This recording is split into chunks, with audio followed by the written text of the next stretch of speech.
Hi, I'm Helga from Helga's Pennsylvania Cooking, and today I'm doing chicken and waffles, PA Dutch chicken and waffles. Not to be confused with the South and Southwest version of fried chicken with waffles. This is actually a really old dish. Pilgrims are responsible for bringing waffles to America in 1620 and discovering them during their brief stop in Holland. So it sounds like the Pilgrims brought them over from Holland. And the chicken and waffle combination, with the chicken being done in the roast gravy that you put over the waffles, actually started in PA Dutch country here in the 1600s, when home cooks made waffles and topped them with the pulled chicken and gravy, which is how we're going to make it. This is a really good hearty dish. This has actually been requested by a couple people, including Eric O. and Steve Robb, among some others. I only know of one person that does not like this, and that is my mother.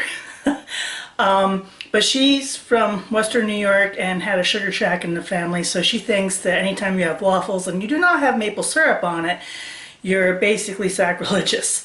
So, but me, I grew up down here and I love my chicken and waffles. Chicken and biscuits is also popular around here, but chicken and waffles especially. And you'll see this at fire company fundraiser dinners, church suppers. In fact, my old church made it twice a year, every April and every October. So I got to make it in really big batches a lot. So basically, I'm just going to show you. I threw a bird in the oven. You could throw it in a crock pot too. I got started later than I wanted to today, so she went in the oven, or he in this case. And just show you here.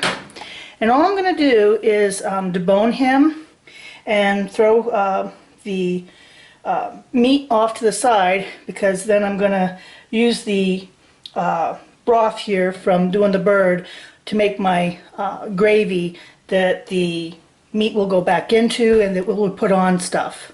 So we'll come back. Okay, my meat is shredded off to the side.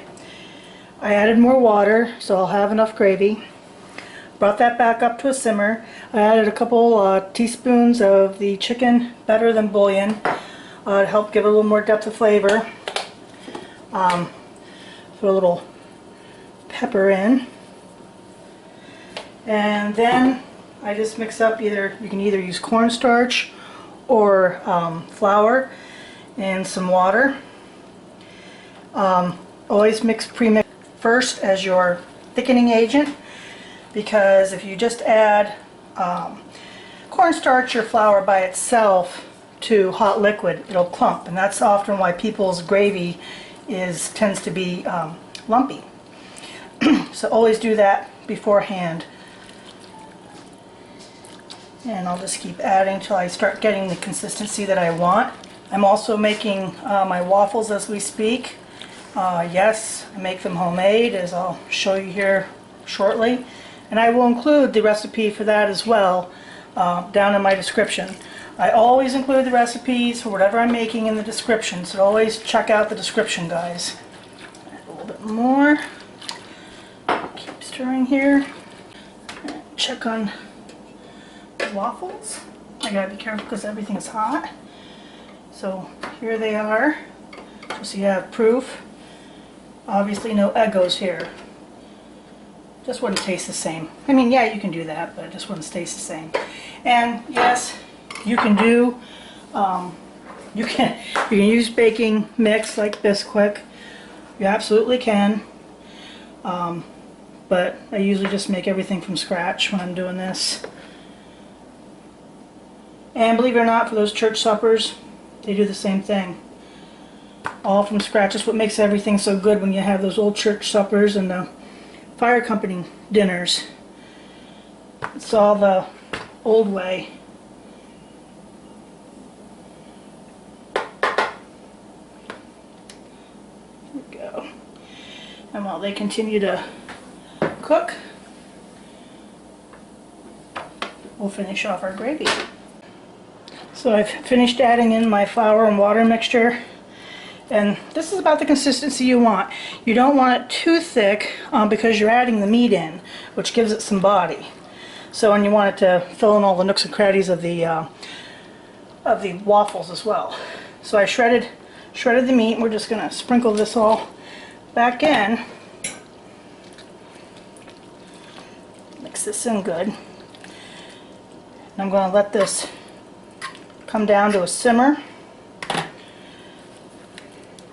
and let this all mix in good for about 5 minutes while I finish up getting my mashed potatoes and the rest of my waffles ready, and my corn and applesauce.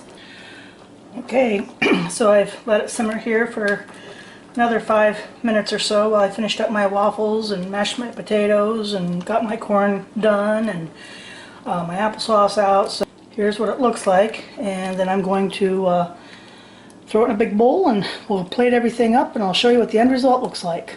Okay guys, so this is what it looks like all plated up, at least the hot things. Usually at the suppers they also are serving pepper cabbage or coleslaw. Mike usually prefers coleslaw, but I like both, and cinnamon applesauce. But here is the chicken and waffles. You can see how the gravy and the meat gets in all of those nooks and crannies. And while it might look a mess, it tastes really good. And this is one of those things that I love my mom, but nothing beats this for good comfort food. And how can you go wrong with a dish that's been around since the 1600s? Man, that is so good. So, chicken and waffles. Like I said, I have the recipe for the waffles, how to make the chicken. I'm assuming you already can figure out how to make mashed potatoes and corn and whatnot. I'll put that all down in the description down below. And like I said, this was a request, and I actually wanted to make this before it gets any warmer out, because usually I only make it in the colder months. It's a really heavier meal. So I just wanted to share that with you while it was still cool out before spring fully gets here. And there's PA Dutch chicken and waffles, not to be confused with the other kind. Till next time, bye.